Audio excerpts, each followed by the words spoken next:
Salam Rahayu teman-teman. Ketemu lagi di channel Misteri Sumatera. Hari ini kita berada di Mojokerto, tepatnya di Museum Mojopahit atau Informasi Majapahit. Ini adalah kedatangan kami kedua di kawasan ini. Oke teman-teman, kami sudah memasuki kawasan Pusat Informasi Majapahit yang dulu bernama Museum Majapahit dan sekarang Situs Trowulan.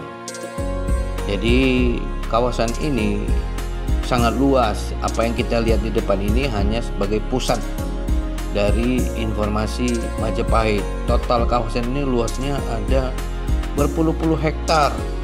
Jadi di sinilah dahulu kala pusat kerajaan Majapahit itu. Kita butuh berpindah tempat nanti dari satu tempat ke tempat yang lain. Konon dalam waktu 1 minggu kita nggak akan selesai di kawasan ini untuk melakukan observasi tentang pusat inti dari kerajaan Majapahit. Namun kami akan mengajak teman-teman ke beberapa titik saja. Mungkin next time kami akan lakukan observasi dari satu titik ke titik yang lain. Oke teman-teman, kita akan menjelajah dari beberapa titik, terutama di kawasan yang pertama dalam video ini, yaitu Pusat Informasi Majapahit yang pertama. Disinilah pusatnya teman-teman ya. Semua peninggalan kerajaan Majapahit ada di kawasan ini, dan kawasan ini juga dahulu kala banyak terdapat penemuan-penemuan arkeologi. Mungkin lebih kurang di atas 30 hektar kawasan ini totalnya ya. Jadi apa yang kita lihat ini sekali lagi hanya sebagai titik awal. Nah teman-teman, kami mengajak ke sini ingin mengingat bahwa cerita sejarah Majapahit ini sangat luas di Sumatera. Mulai dari Aceh sampai di Palembang, cerita Majapahit itu ada, dan itu bukan omong kosong.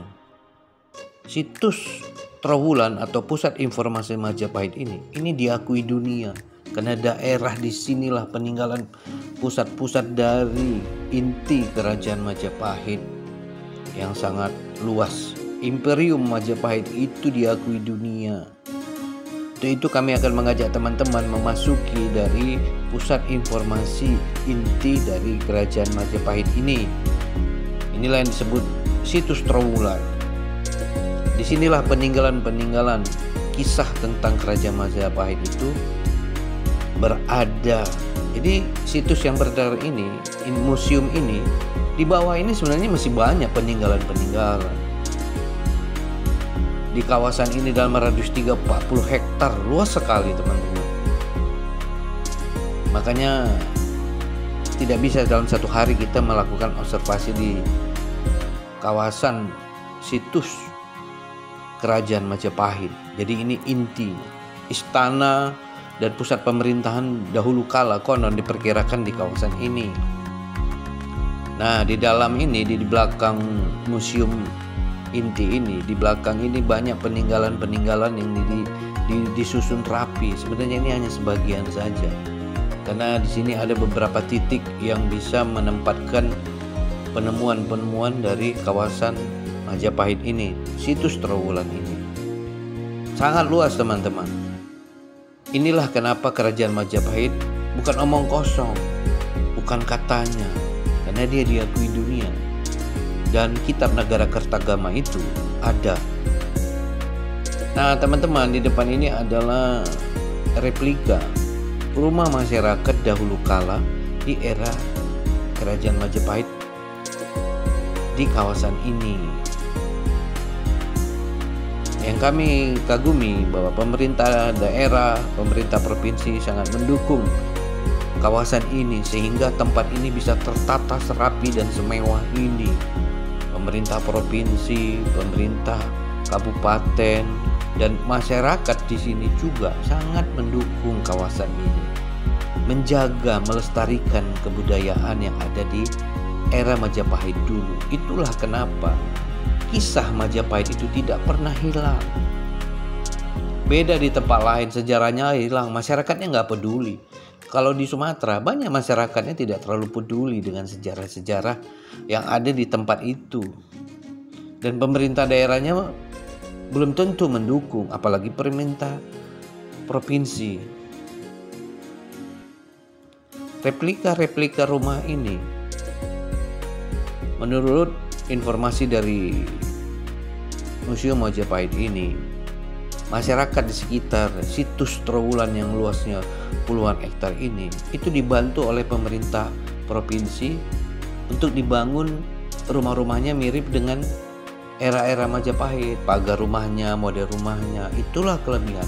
Kalau Anda dari Surabaya menuju Trowulan ini di Mojokerto, Anda akan melihat rumah masyarakat model-model era-era Majapahit. Saya baru mengerti bahwa itu dibantu oleh pemerintah provinsi. Jadi pemerintah daerah, pemerintah provinsi dan masyarakat ini sangat menjaga kawasan ini.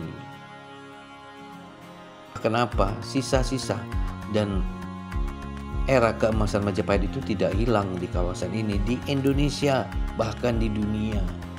Sementara kita di Sumatera tidak terlalu peduli lah. Kami sudah melihat bagaimana kami melakukan observasi di Sumatera. Itulah kami datang ke Museum Majapahit ini untuk mengingatkan banyak pihak di Sumatera bahwa inilah contoh bagaimana sejarah masa lalu di kawasan ini dijaga oleh masyarakatnya, pemerintah daerah dan pemerintah provinsi. Datanglah ke kawasan ini kalau Anda pengagum cerita sejarah-sejarah di Sumatera, datanglah ke kawasan ini, ke Museum Majapahit, supaya Anda bisa mengerti bagaimana sisa peninggalan dan era keemasan Majapahit tidak hilang di kawasan ini dan di Indonesia, bahkan di dunia sampai sekarang. Lihatlah teman-teman, ini adalah sisa-sisa dari bangunan masyarakat di era Majapahit dulu. Ini dipugar oleh pemerintah pusat, pemerintah daerah. Oh iya teman-teman, Anda mungkin pernah mendengar kata Majapahit itu berasal dari buah maja. Nah, saya diajak sama guide di museum ini untuk melihat pohon maja. Inilah pohon Majapahit. Nah, jadi maja itu pohon dan buah maja yang pahit. Itulah awal dari kata Majapahit. Dan hebatnya masyarakat di sini dan di museum di sini itu menjaga, menanam pohon maja ini supaya dia tetap lestari. Teman-teman tahu, susah mencari pohon Majapahit ini di Indonesia. Kami pernah melihat satu pohon Majapahit itu di Aceh, tepatnya di Aceh Tamiang, di pedalaman. Karena di situ ada kisah Majapahit. Oke teman-teman, kita akan berpindah tempat dulu dari sini ya. Oke teman-teman, kita sekarang sudah memasuki kawasan yang disebut juga situs Patok Gajah di kawasan Pendopo Agung di Mojokerto. Ini jaraknya 1 km ya dari Museum Majapahit tadi. Dan ini masih kawasan dari Trowulan, masih dari kawasan Kerajaan Majapahit, reruntuhan Majapahit. Ya, ini ada nama-nama raja-raja di era Kerajaan Majapahit dalam beberapa ratus tahun. Di kawasan ini ada sebuah situs dan mitos dan sejarah tentang apa yang dilakukan Mahapati Gajah Mada waktu awal dia mengucapkan Sumpah Palapa. Mahapati Gajah Mada menancapkan sebuah batu berbentuk semacam tombak besar dan ditancapkan ke tanah ini sebagai bentuk sumpahnya dan kesungguhan hatinya. Dan sampai sekarang batu itu tidak bisa ditarik. Nah, inilah dia dibilang batu yang dipatok ke tanah. Tapi batu ini sudah berbentuk semacam tombak mungkin ya, tapi dalam skala yang besar karena ini panjang ya, berbentuk segi 5. Jadi di sini disebut situs batu gajah atau batu miring atau batu monolit. Dulu ini ditemukan di tahun 1924 oleh peneliti arkeologi di zaman Hindia Belanda. Jadi sebenarnya situs-situs ini banyak ditemukan oleh peneliti arkeologi di era Hindia Belanda. Dan tempat ini sangat dikeramatkan. Teman-teman, ini pernah ditarik menggunakan tank oleh Angkatan Darat, karena ini kawasan dimiliki oleh Angkatan Darat untuk dipindahkan, namun tidak bisa dicopot teman-teman. Benar-benar mempunyai kekuatan magis. Boleh percaya boleh tidak, sekali lagi kami berharap Anda bisa datang ke kawasan ini. Jadi jangan hanya sebuah Anda nggak mempercayai tapi Anda nggak pernah datang, kan lucu gitu. Sementara faktanya sudah diteliti arkeologi, batu ini terbuat dari batu andesit. Bagaimana bisa tertanam di tanah selama ratusan tahun dan tidak bisa dicopot sampai sekarang, itu kan sesuatu hal yang pasti berbaur dengan kekuatan mistis. Itu hal yang wajar di zaman dahulu kala. Zaman sekarang aja banyak orang menggunakan kekuatan mistis, padahal zaman sudah modern. Tapi itulah sejarah masa lalu.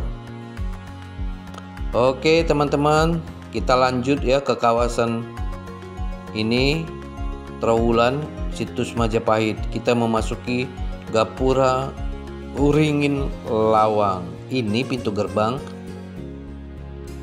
memasuki Istana Majapahit, Istana Inti. Jadi dulu dari sinilah dia masuk untuk ke tempat kita tadi, dari dua situs yang kita datangi. Pertama Museum Majapahit dan juga Patok Gajah itu di Pendopo Agung. Nah itu jaraknya kalau dihitung dari sini itu bisa 2-3 kilo. Kita ini sudah jauh lagi, kita sudah keluar dari satu tempat ke tempat lain. Itulah kenapa dibilang bahwa kawasan situs Majapahit dan bekas istana kerajaan Majapahit itu luasnya berpuluh-puluh hektar. Nah ini pintu gerbang, ini dulu terlalu banyak cerita di sini teman-teman, tapi ini adalah bukti arkeologi yang sudah diteliti dan tak terbantahkan. Oke teman-teman, kita sebelum pulang kita mau melihat-lihat pohon Majapahit dan kita mau diberikan bibit dari batang Majapahit untuk dibawa ke Sumatera. Ini oleh-oleh nih yang diberikan dari guide kita di kawasan situs Majapahit atau Trowulan, Mojokerto, Jawa Timur. Jadi kami ini datang langsung ya teman-teman, video ini video langsung. Seperti biasa, Misteri Sumatera itu tidak akan mau menceritakan sejarah hanya dari cerita dan dari buku, tapi selalu datang untuk melihat langsung. Jadi ada kisah, ada bukti. Jadi dia tidak hanya katanya. Jadi peninggalan itu masih ada ratusan tahun sampai sekarang. Oke teman-teman, jadi kami berharap teman-teman tetap mendukung channel ini supaya kami bisa mengunjungi tempat-tempat sejarah yang berhubungan dengan Sumatera. Sekali lagi, buah maja inilah awal kata dari Majapahit, maja yang pahit. Buahnya ini cukup besar, ada yang kecil, ada yang besar. Ini cukup besar teman-teman.